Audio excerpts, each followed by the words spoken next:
You ever have that moment when it hits you? You've burned down your entire life chasing something that was never even real? That's exactly where I'm standing now. I'm Sarah, 31 years old, and I've just learned the most brutal lesson I'll probably ever face. When you play with fire, it doesn't just scorch you, it wipes out everything you thought you could rely on. Mark and I had been married for 6 years. If you'd asked me before all this, I would have told you we had a strong, steady marriage. He's an accountant, dependable, predictable, the type of man who brings you soup when you're sick and calls your mother on her birthday without being asked. Our life had a rhythm. Morning coffee together, quick check-ins over lunch, dinner at home most nights, then Netflix until we drifted off to sleep. Safe. Comfortable. And, as I would later realize, that was the very problem. By our 5th year, I started feeling like I was disappearing into the sameness of our days, too young to feel invisible already. I wasn't miserable, but I wasn't thrilled by life either. Then one Monday morning, Jake walked into my office.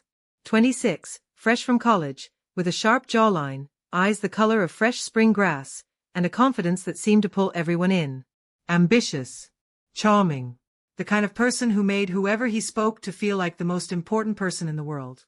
And when his focus landed on me, I felt something I hadn't felt in years, noticed. It started harmlessly enough. Light chats by the coffee machine.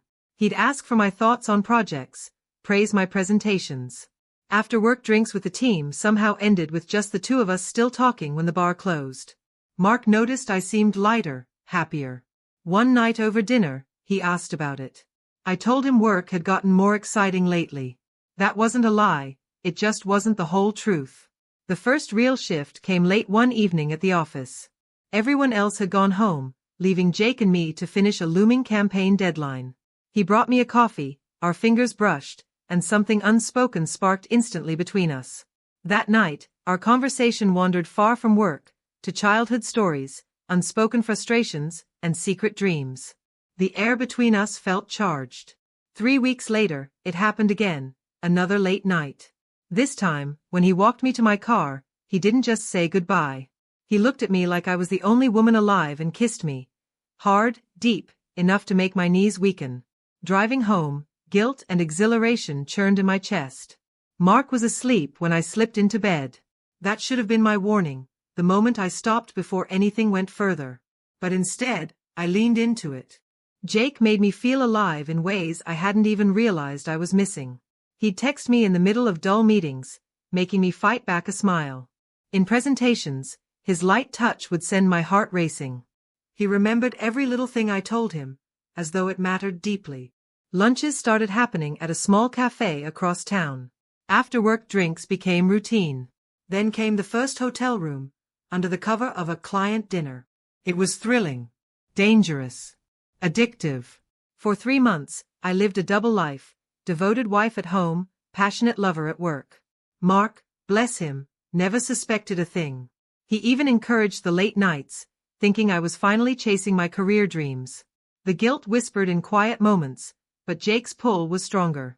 Then came his promotion, regional manager, corner office, big raise. I thought it meant we'd finally start talking about a future together. Over lunch, he said, "This changes everything." My heart leapt. I told him how proud I was, but his expression shifted. "Sarah, I need to focus on this job, late nights, travel, building a team. I don't have time for complications."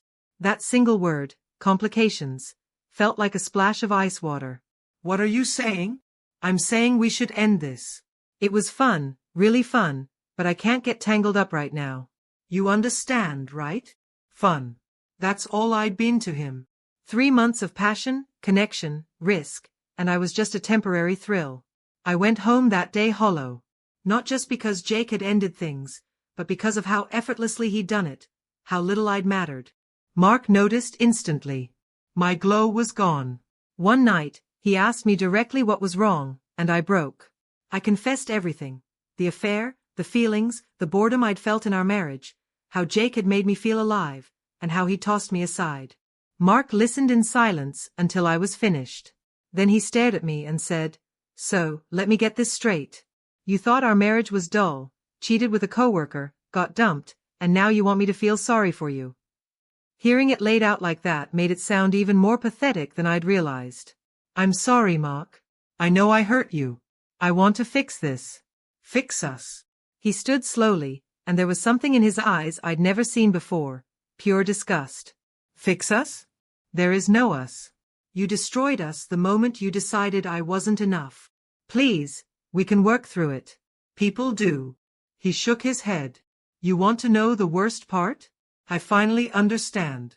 You know what Jake gave you that I couldn't? The excitement of knowing he wasn't committed to you. The rush of something temporary and forbidden. Congratulations, Sarah, you've taught me exactly what turns you on.